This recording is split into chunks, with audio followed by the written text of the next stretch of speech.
Hello, everybody. You're listening to Hot 1240, Hot News Talk Radio, Clutch with Keon Rose. That's me. Thank you for joining me today, making me just a small part of your day. As I say every day, you know that I appreciate you because I really do. Really do. Can't do the show at all without you. The college football playoff fixes some of its mistakes, some missteps, some errors. We'll get into that. We have a question for you. Question of the day. Is Tennessee actually back? Haven't we heard this before? No. For real this time, you guys. Tennessee's actually back. But this time they might actually be back. And we have to come to grips with this. Because I wasn't here when the Vols were good. Were they insufferable? Like, could you live with Vols fans without wanting to strangle everyone that you knew, or what? Because there's a humility that comes with not winning ever. Like the longer you're losing and your pain and your misery goes on, the more that your rival schools pat you on the back and go, "Hey, it's not so bad." I mean, now Florida fans love beating Tennessee and love the fact that for a decade you have done nothing against them. They enjoy that. You're never going to get any commiseration from them. But everybody else is like, it's better when you're good. It's better when when you're good and we beat you than when you're bad. So I don't know what Tennessee fans were like when Tennessee was actually good. But you do hear frequently, like I remember early on in the Lane Kiffin run, when Lane Kiffin was actually, winning football games. It looked like a promising situation. I heard Tennessee might be back. And I think that now Tennessee fan has heard this maybe one too many times, and they're going to want to see some things fixed that will lead them to believe that Tennessee is back. I have some reasons why Tennessee might possibly could actually be back this time and have it be for real, because I remember a point last season where we wanted to run Butch Jones out of town. We wanted to run that man out of this state. Okay. And he has got a road in front of him this season. I don't think that people are going to take the losing quite like they took it last season. Sure, when you look back on the season, it wasn't as bad as it felt after the Florida game specifically, but after the Florida game, like if you knew Vols fans, there were some of them on suicide watch. You were just like worried for them. Like I should give Ben a call. He might do something that we all regret. So I mean, you just kind of reach out to people. Because Vols fans were mad, especially when they had the recruiting class that they did last year, and we were all like, "Yep, this is it. We're turning it around." And then, hey, we actually didn't turn it around. We're sorry for promising all of that to you. So we've got all of that and some more. I want to do a breakdown of week 1 of the college football season from an SEC perspective, because I was looking yesterday at Alabama USC, right? And we were talking about all the great games or that game being the best of the games on. And I was looking through the schedule again and going, you know what? Bama USC is going to be the best game on in week 1. But we've got a lot. We've got a lot of great games on in week 1. So there's no reason to be short of any good football. But before we do that, let's talk about how you can reach us and how we can reach you. My name is Keon Rose. This is Clutch with Keon Rose. You're listening to Hot 12, Hot News Talk Radio. And you can find us on Facebook, Twitter, on YouTube via our website, hotnewstalkradio.com. Click on any of our social media links. You can stream the show 24/7, 365. You can stream us live. All of our local programming is on YouTube. And you can stream us live on Facebook as well. Just click on the radio plugin in the Facebook, on the Facebook page, and it's next to the photos and all of those things up there. You can click on it there. Make sure to check us out also in the TuneIn Radio app. Again, that's the TuneIn Radio app, free in your favorite app store on your mobile device. Search Hot News Talk Radio. The feed will start. Give us a favorite, and you'll have Hot News Talk Radio everywhere you go. So we've got the college football playoff. They're fixing things. After the ratings last year of the college football playoff, because I don't know if you recall, the inaugural year of the college football playoff, the ratings were really good. They had high ratings. People were watching the games. We were excited.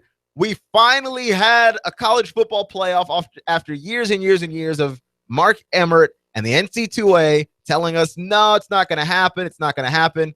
Look, one's going to play two, and that's just how it's going to be. We finally got a playoff. We got an exciting playoff. Ohio State ran the table with Cardell Jones, of all people. And we were just like, man, this is awesome. This is as awesome as we wanted. And then the next year, which was this last year, college football playoff dropped a bomb. Dropped a zero, a nothing, like a dookie. They just couldn't find a way to get the ratings. They got a little bit greedy. They put the ratings or they put the game on New Year's Eve and tried to make it this New Year's Eve tradition. Let's get it all together here and have some college football on New Year's Eve. Woo! Which, how many times do I have to tell you? If people aren't asking for it, it's a pretty good indicator that they don't want it. There are exceptions, obviously, right? You've got your iPod, your iPhone. All of those things were things that nobody asked for, and you got it. But if you had known about it, you would have asked for it. People knew about the option of putting this game on New Year's Eve, and why did nobody ask for it being on New Year's Eve? Because nobody watches football on New Year's Eve. Not if you have friends. Not if you go places. If you're a college football aficionado, you're a college football nerd, if you're a guy that's going to throw a college football New Year's Eve related party, then yeah, I guess that was you and your friends and family. But most people just went out. Where is out? Doesn't matter. Not to watch the game, though. And that's the thing. They tried to make this a tradition, sort of like, you've got the Super Bowl every year. People gather together, watch the Super Bowl. The Super Bowl is a ratings hit. Crime drops during the Super Bowl because people are watching the Super Bowl instead of committing crimes. Yeah. But the Super Bowl is different from having this try and be a New Year's tradition because the Super Bowl is the event. The commercials, the game, the halftime show, it's all the event. When you try and tack on a football game to a day in which the event is the new year, you're second place. To talk about football in that scenario is to bury the lead on that, right? So I understand why people didn't watch it. It makes sense. I didn't ask for that. And unless you're a huge college football fan, you weren't going to. Again, like when you try and get these high ratings, okay, the hardcores are going to watch. You listening to this show right now, me talking about this show right now, the NCAA didn't have to try and convince us. They're trying to convince casual fan. Okay, I'm not a Clemson fan, so I'm not really interested in this game. Why should I be watching this game? That's who the NCAA is trying to get. The guy that literally just doesn't know why he should watch the game. Because the game's exciting, because the game is fun, because the game is easy to access. That's the reason why Thanksgiving football is perfect. Think about what you're doing on Thanksgiving night. You've already eaten a bunch of food. You're lazy. You're not moving anywhere. And you're watching football. Or the game comes on before the food is ready. And if you're not in the kitchen cooking, and a lot of guys aren't in the kitchen cooking because that's just the way our society works. And I myself am a person, I don't cook. I can't cook. So, if it were just me doing Thanksgiving, I would just buy some turkey I could warm up because I'm not trying to cook anything. So while the food is being cooked, I usually chill out and watch the football. That's what I do. And so the football is just there while I'm doing nothing. And why this was not obvious to the college football playoff, I will never know. I will never understand why this isn't obvious. You can't put the football on while people are doing stuff unless the football is the stuff that people are doing. And only the Super Bowl is like that. And not just in football, just in sports, only the Super Bowl is like that. Okay, that's the only game like that. Okay, it doesn't happen in the NFL playoffs. The NFC Championship game and the AFC Championship game are not must-see events. Okay, my girlfriend does not care about the NFC Championship game. I tried to get her to watch it with me. It did not go over as well as I would have hoped. So yeah, no, it's one of those things where you just got to think about it. And it's crazy that they thought that somehow football beat New Year's.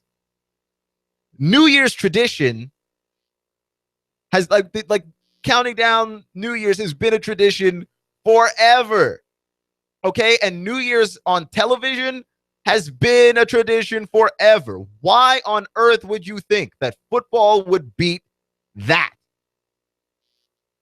It's just a bunch of people hanging out in Times Square and people tune in to watch. They're tuning into the tradition of the thing. You can't change the tradition. So they've made the decision to put these games on at a different time, at a time that makes some sense. The time being the playoff semifinals will be played on Saturdays and holidays. So this year, the Fiesta Bowl will be played. Fiesta and Peach Bowl will be played Saturday, December 31st. The Rose Bowl and the Sugar Bowl will be played Monday, January 1st. In this 2016-2017 situation. Okay, we're moving it. Bill Hancock, executive director of the College Football Playoff, today announced a shift in schedule to the semifinal games in years 5, 6, 11, and 12 of the rotation. With this adjustment, all semifinals games will be played on Saturdays or holidays. We had healthy discussions, which is mostly people just complaining, with a lot of people who love college football, and we concluded that making these changes would be the right thing to do for our fans. So at least they listened. Because the other option there is that we all griped and complained that this didn't make any sense, and then they just kept rolling with it. But, I mean, there was no way they were going to roll with it because they lost a bunch of money. Nobody was watching the games. Like, of course you're going to have a ratings bomb. Now, part of it, too, was like, those games weren't any good. Alabama-Clemson was glorious. And I don't think there's any doubt that the number 1 and number 2 teams in the nation were playing one another in the national title game. But those semifinals games were sorry.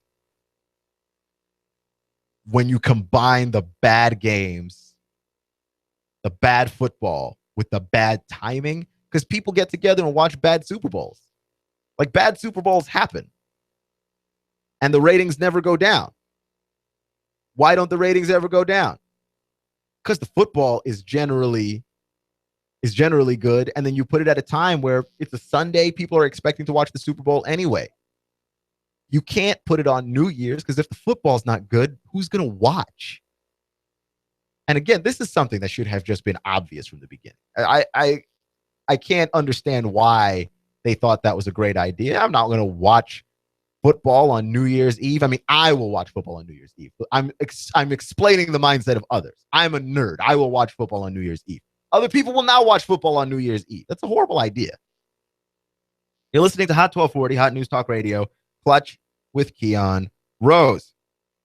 I want to talk about week 1 of this season of the college football season, though, because there are a lot of great games, especially if you're an SEC fan and you're looking for the best of what's to watch. There's a lot of good stuff out there. I think you should try and catch all of it. Okay, Alabama, Southern California, obviously highlighting the way. Those are two powerful, storied, historical, teams that they've got a lot of history and a lot of winning between the two of them, and pretty recent winning. Pete Carroll wasn't that long ago. We act like that was forever ago. It wasn't that long ago, and obviously Alabama's the defending champs, and so we're trying to see the same thing here with actually Southern California. The Trojans are the team that's they're always, hey, the Trojans are back. They're finally back. Are they, though? Are they? Well, this is the game that they get to prove it against Alabama. But there are some other games of note. UCLA versus Texas A&M is going to be on the docket. That's a very, very, very good game between two teams. You've got Texas A&M, who I have heard batted around as a dark horse to win the SEC West. Again, you've got to take an unbelievable leap of faith to pick against Nick Saban, and then, for whatever reason, to pick against all the talent that LSU has. But if somehow you can convince yourself that those two schools can rack up enough losses to give Texas A&M a chance, then, why not? because they'll definitely be third. I think. I mean, it's not guaranteed. You definitely have to worry about Ole Miss, Chad Kelly. That's a very good team down in Mississippi. That's a really good team. But you look at what Texas A&M's been able to put together. Their defense is as good as it's ever been. They've got wide receivers and playmakers all over the field, and they think right now they have a quarterback in Trevor Knight, and I like him a lot. I liked him at Oklahoma. He does have a lot of issues, and I think his decision-making could use a ton of work. But I think the Texas A&M is a very good school, and a good statement win against UCLA could go a long way to giving them a shot of somehow winning the SEC West. I don't think they will, but I mean, nothing is out of the question, really. I mean, you're some injuries and things away from giving yourself a really legitimate chance. So I'm looking forward to that game. Missouri and West Virginia is an interesting game in terms of a matchup of styles, but you've got two teams that are like low to middle of the pack in their respective conferences. I put the game on the list because I think that the up-tempo way that both of the teams play could be interesting to watch, but like Missouri is going to be bad again this year, most likely. And with all the changes happening in that school, like you lose your athletic director to Baylor right before SEC media days, and just a ton of stuff happens. I worry about Missouri, obviously, and their ability to continue to grow as a team and try and move forward, because it's been a while since they've had a really good season. But they are going up against a team in West Virginia that really doesn't defend ever and is capable of scoring a lot of points. I like West Virginia in the game, and I think West Virginia is of a style that this makes for a very interesting game. And as you know what they say, styles make fights. Sometimes it's not just that the two opponents are good.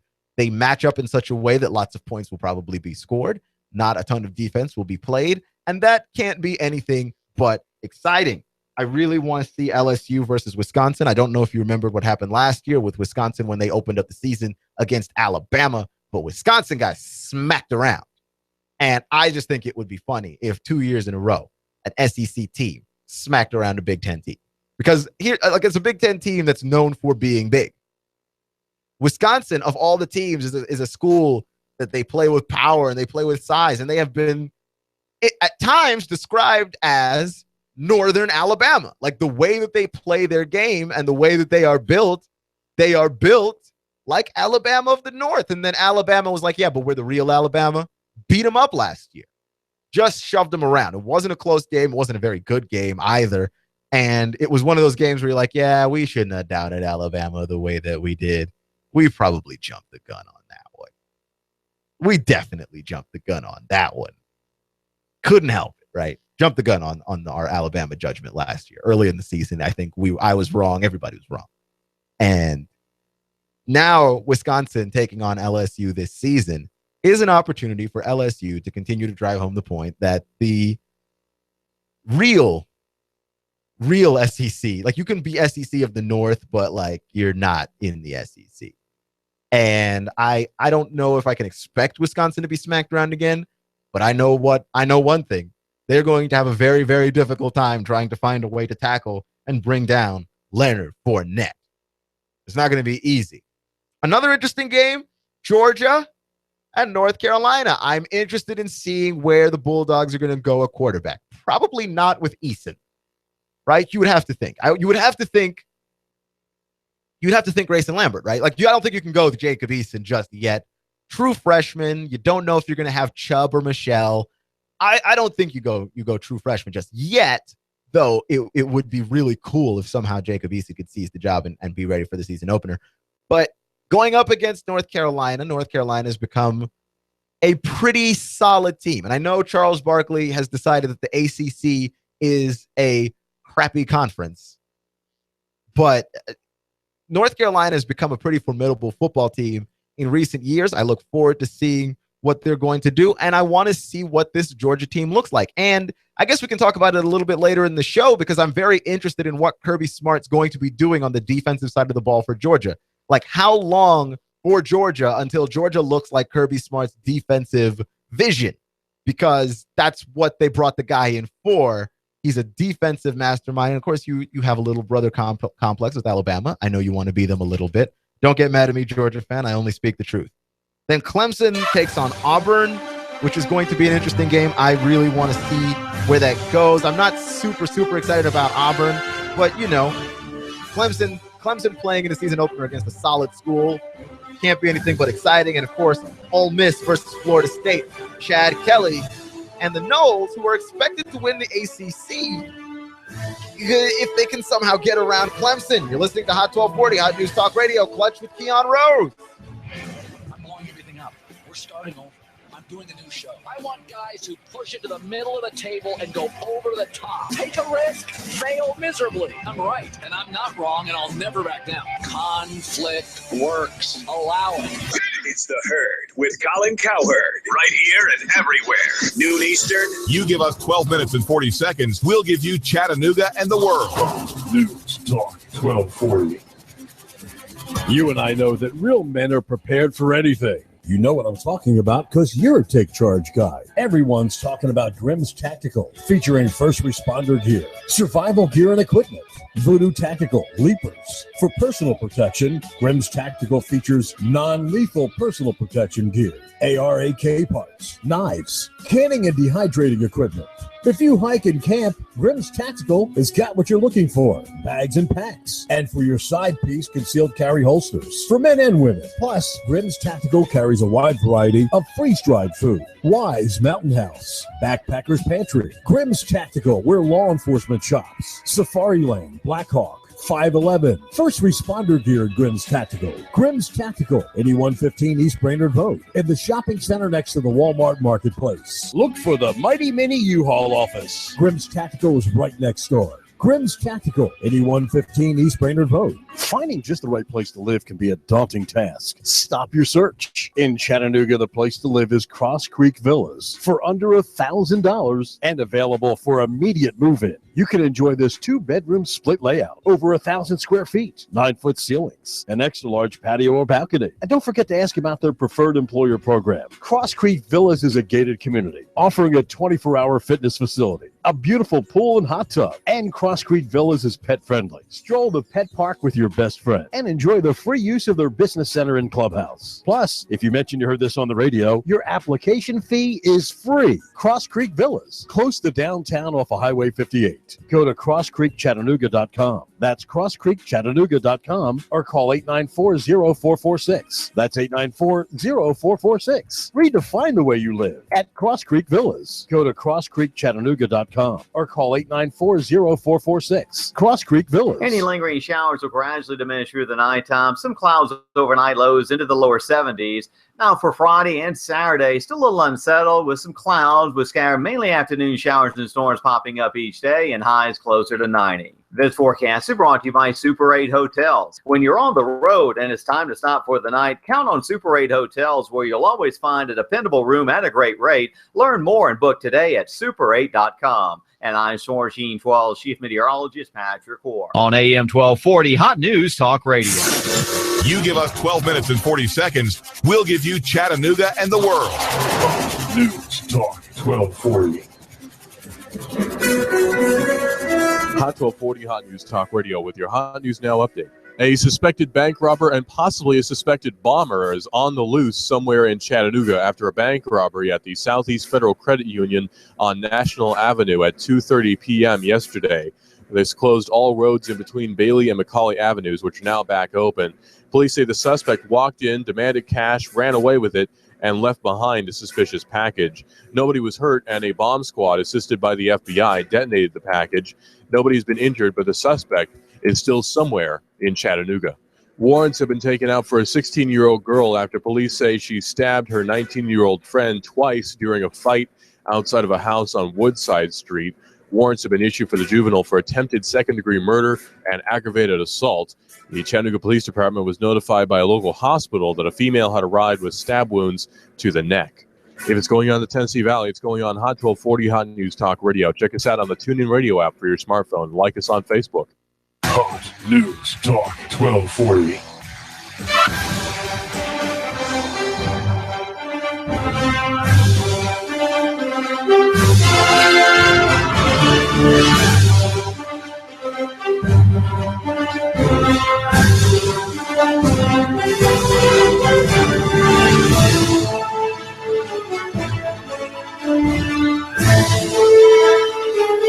like politicians at all. I don't like them. I don't like politicians, mostly because you can't trust them. The main reason why you cannot trust politicians is because they like to tell you over and over again things that they're not true, or at the very least, it's not false. It's not like they're outright lying to you. Sometimes they are. Like sometimes they're Hillary and they are just outright lying to you, right? But like sometimes they're not outright lying to you. They're just more optimistic than makes any sense at all. And they just promise you stuff that they cannot deliver on. I mean, I'm pretty sure when Obama went with the whole healthcare situation the Affordable Care Act that we now know as Obamacare, like it looked different in his head than what actually came out. I am also certain that when Obama first went into office, he had every intention of not being in war constantly, except that was not something that wound up happening. It just didn't happen. Like, if you really believed that was something that you could do and that you really wanted to do, you would have made it happen. I'm not saying you wanted to be in war 24/7, but you got into office and decided, you know what? I know what I promised. I take that back. Can't trust politicians. Can't trust them. It's like, even the ones you like, you can't trust. That's why I think it's kind of ridiculous. Everybody lining up. Like, Donald Trump may not have started out as a politician, but he's won now. You can't trust that. And Hillary's been a politician. I know you can't trust her. So, I mean, you just can't trust your options here. And I understand if you feel like you've got to choose between the lesser of two evils, go on right ahead. I'm not going to tell you who to vote for. That's really not my place. And quite frankly, I do not care. However, the main reason that politicians feel slimy, they feel grimy, they feel gross is that they keep promising you stuff that they cannot deliver on. And they just swing for it. Like, even Bernie Sanders, people who like Bernie Sanders, may not like his ideas, but you could respect Bernie Sanders. But like, Bernie Sanders couldn't do 90% of the stuff that he was promising. Hey, free everything. I get it. Free stuff sounds cool. I want free stuff. Free money, that sounds great. I want free money. But I can't get free money. And just because a politician promised me free money doesn't mean that there is free money forthcoming for me to collect on. Where I'm going with this, ultimately, is this.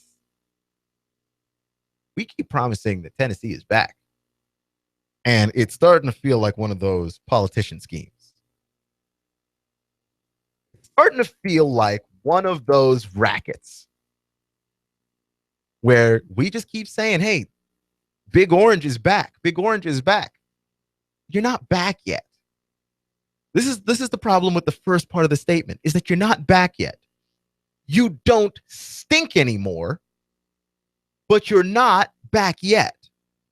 You're a good football team. The past 2 seasons, the Tennessee Volunteers have been a good football team. Butch Jones has done a fine job of bringing this organization back to where it is respectable. So if you want to go with, yeah, we're back, as in people can respect us now, people can look at us and say, hey, this is a school that's really, really good. There's no game that you can really count them out of. If that's what you mean by back, then fine, you are back. However, I don't think that's what you mean, because Tennessee used to be great. Not just respectable, not just decent. Tennessee Volunteers were great. And if you're going to say that you are great again, I don't know about that one. You might be here, but I don't think you're back. Not like that. Now, here's how I know this. Because last season, you all lost the Florida game. You lost the Florida game, and the Florida game was really close. That was a heartbreaking loss. All right, let me have a look-see at the schedule over here. The Florida game, he lost 28-27 because Butch Jones looked down at his chart, and instead of making an obvious football decision, made a decision that will forever cause people to scratch their heads. It's like an automatic reaction. You think and hear about Butch Jones and deciding to kick that field goal, or you're going to scratch your head on that one over and over and over again. And then obviously Florida scores on the last play of the game. You lose 28-27.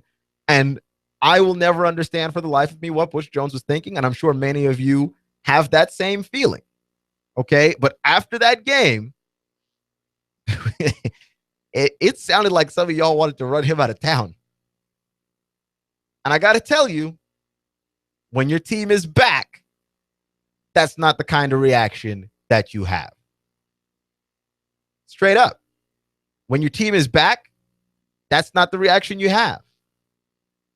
Similarly, Alabama lost to Ole Miss in what can also be described as a head-scratching loss, though, in fairness, it wasn't like Nick Saban just goofed and then there was a loss.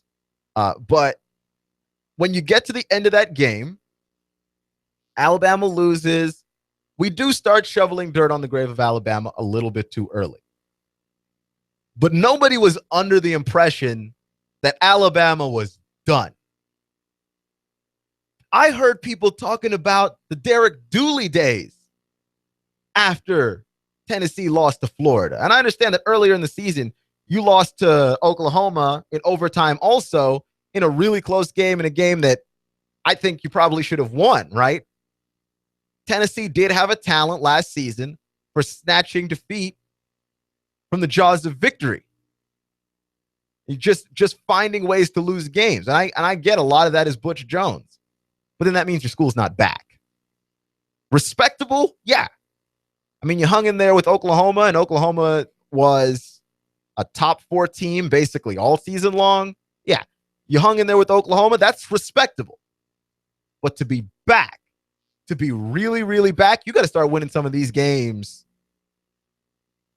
fairly convincingly. Finding ways to win the games that people don't expect you to win. Because an average team is going to win the games that they're expected to win. They're not going to lose the games that you expect them to win. But a great team finds ways to win games they could lose. That's not this team. And maybe they could become that this season, but I'm telling you right now, based on what we have seen, off-season stuff notwithstanding, of course, this is not a school, this is not a team I would simply describe as being back. You know what I mean? It's the promise of they're back, and we hear it over and over and over again. But when it's time for us to prove it, yeah, we dropped that one against Oklahoma. Yeah, we dropped that one against Florida. And a lot of people felt the same way because at that point in the season, you are 2-2. And then you lose the next week to Arkansas in another close game that you could have won. And I understand that the team matured as the season went on. You play against Georgia. Okay, you beat Georgia. But Georgia lost Nick Chubb in the first half, and then you beat Georgia with an epic comeback. I mean, it was still a great game. You go against Alabama, you lose to Alabama. You beat Kentucky, South Carolina, North Texas, Missouri. Struggled with Missouri. It was an ugly game, but you pull out the win. Vanderbilt, and then you beat Northwestern. You pummel them in the Outback Bowl. The issue with this is that after you played Alabama, you're supposed to beat all of these schools. Kentucky, South Carolina, North Texas, Missouri, Vanderbilt, and Northwestern. You're supposed to beat all those schools. Every single one of those schools, I would have been shocked if Tennessee lost. I'm still waiting on the Tennessee team that you go up against the school, you know the school is tough, you're not assured a victory and you still come out and win and you don't give away games in the fourth quarter. To me, that is what it looks like to be back. And I don't know, man. I didn't see it. I didn't see a whole bunch of we're back. I don't think that's where you are yet. And I don't think that at this point you get to say that. If you want to talk about it, if you disagree, you can call the Hot News hotline 423-800-8949. That's 423-800-8949. But I'm serious. I'm looking down at this schedule and I'm going, yeah, you beat the teams you were supposed to beat, except for Arkansas. You're supposed to beat them. Didn't beat them. Except for Florida. This was supposed to be the year, right? You're supposed to avoid a decade of defeat to Florida. Supposed to be Florida. Didn't beat them. And you had the lead. Didn't beat them. And you weren't supposed to beat Oklahoma. But the whole point of having a signature victory is to win the games that nobody thinks that you've got a chance to win.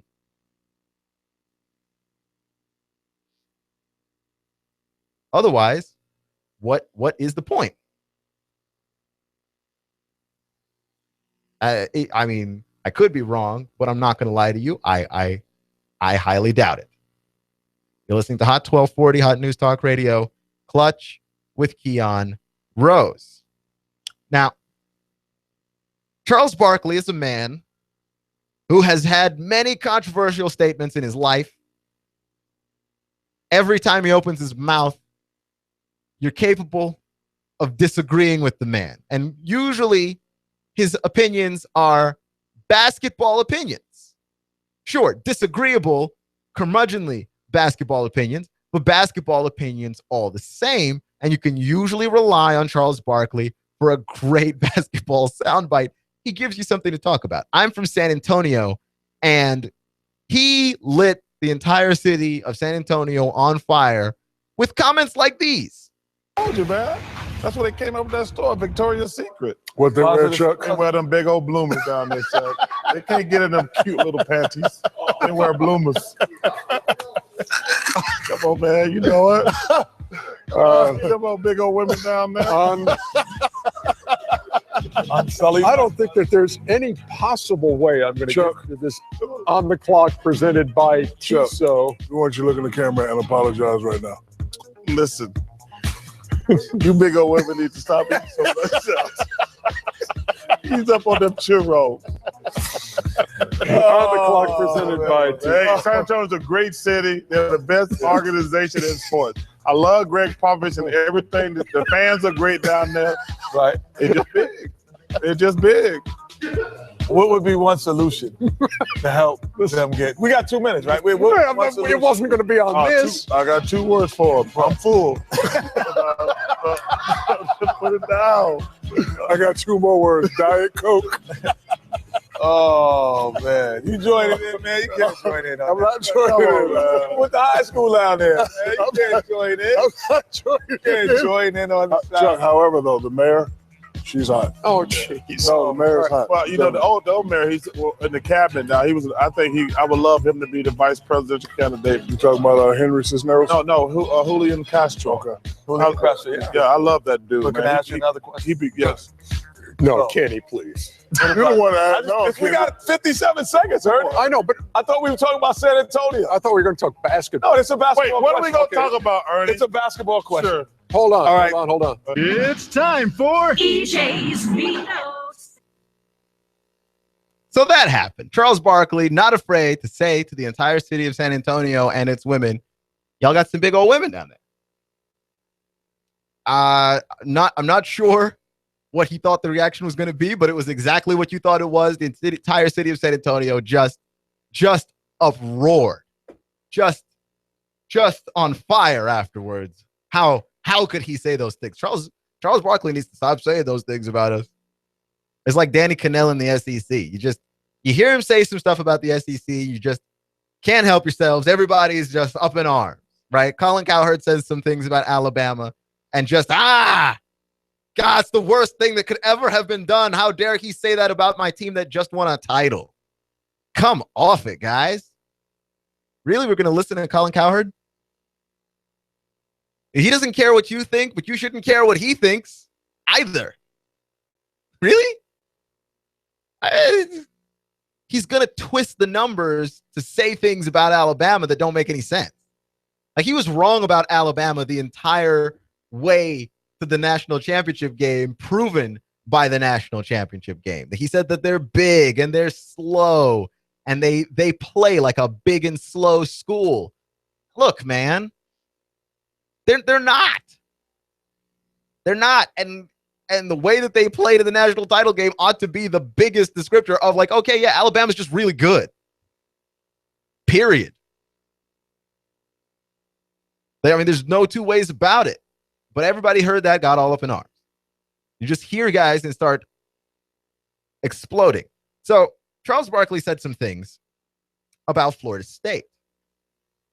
The Florida State, and I'm going to try and read the quote here. I'm going to have to censor myself because there's obviously a way that Charles Barkley could have said this that was suitable for the air, but he is Charles Barkley, and so he did not do so.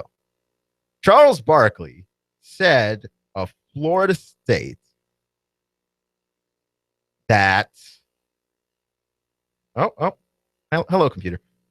Charles Barkley said of Florida State that they play in a crappy conference. Using the word crappy, you can replace that with whatever word that you think fits there. They only have one hard game a year, and that's Clemson. And listen, to a certain extent, this is true. To a certain extent.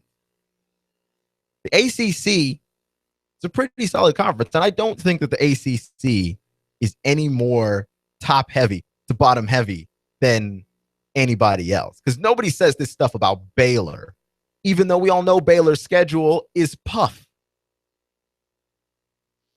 Baylor's schedule is fluffing things. TCU's schedule is tougher, but like Baylor doesn't play anybody until they play TCU. And TCU plays mostly nobody until they play Baylor. Like Baylor and Oklahoma. Like Oklahoma State did wonderful things for the Big 12, made things interesting, but like nobody was talking about how Baylor was playing difficult teams. Baylor scheduled nobody and escaped criticism for that. Meanwhile, people criticize teams in the SEC for not scheduling difficult teams. But yeah, when you're in the SEC West, why on earth would you schedule more difficult teams?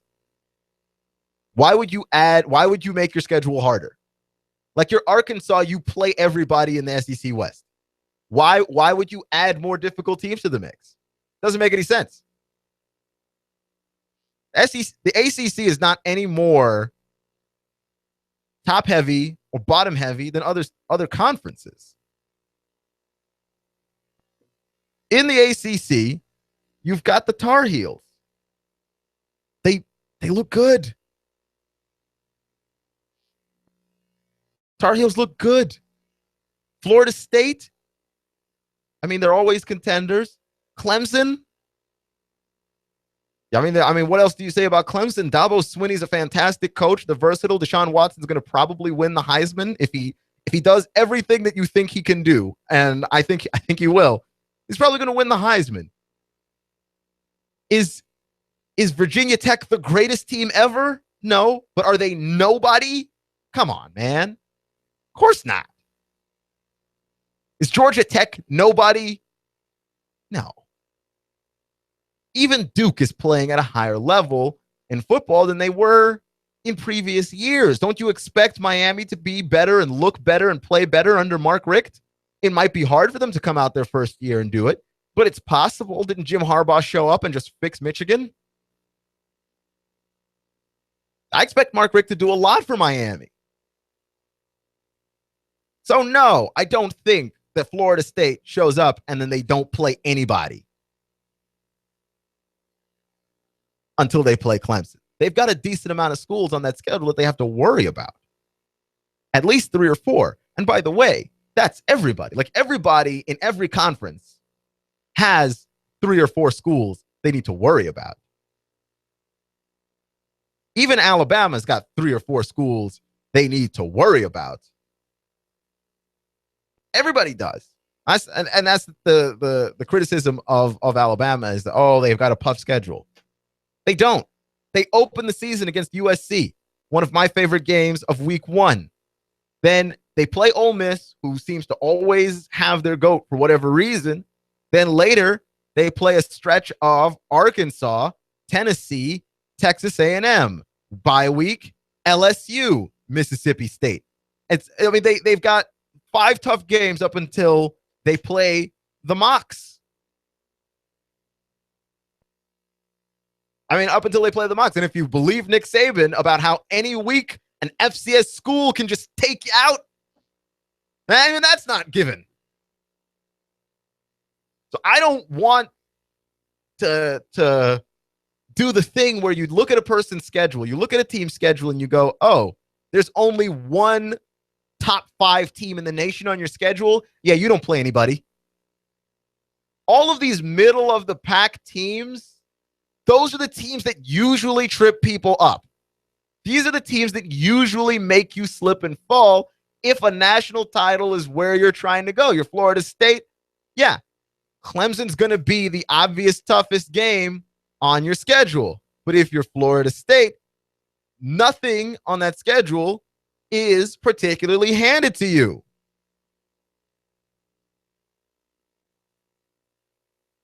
This notion that somehow there's just nobody in the conference. It's like you've never played sports. Some conferences are weaker than others. And I would say the ACC is fairly weak. They're not as weak as the Big 12. Okay. And certainly, if you look at the SEC, it's a well-rounded conference. If you look at the Pac-12, it's a well-rounded conference. But the Big 12 and the Big 10, no, top-heavy and top-heavy. The ACC is also top-heavy. But nobody criticizes Baylor and TCU and Michigan State for not playing anybody. Why? Because the teams in the conference are still good teams. It doesn't matter if it's top-heavy. Yeah, most of the teams you're running into can't play for a national title. But that's everybody, though. Nobody is wire to wire a tough schedule. Right? Florida State opens their season with Ole Miss, which I told you is one of the games to look out for in week 1. Going to be a good game. Then later on in the season, North Carolina. I don't think that's a slouch team. Miami with Mark Richt. I don't think that's a slouch team. Clemson. That's obviously not a slouch team. They play Florida as their last game of the season, and then obviously they've got to play the ACC championship game. Let's not be ridiculous here. This isn't the toughest schedule in the world, and I'm not suggesting that. But by no stretch of the imagination do they play nobody until they play Clemson. You're listening to Hot 1240, Hot News Talk Radio Clutch with Keon Rose. They play Ole Miss week 1. Remember, it's not how you start, it's how you finish. Stay clutch, and I'll see you in 24 hours. You give us 12 minutes and 40 seconds, we'll give you Chattanooga and the world. News Talk 1240. Chattanooga Tuesday is an exciting prospect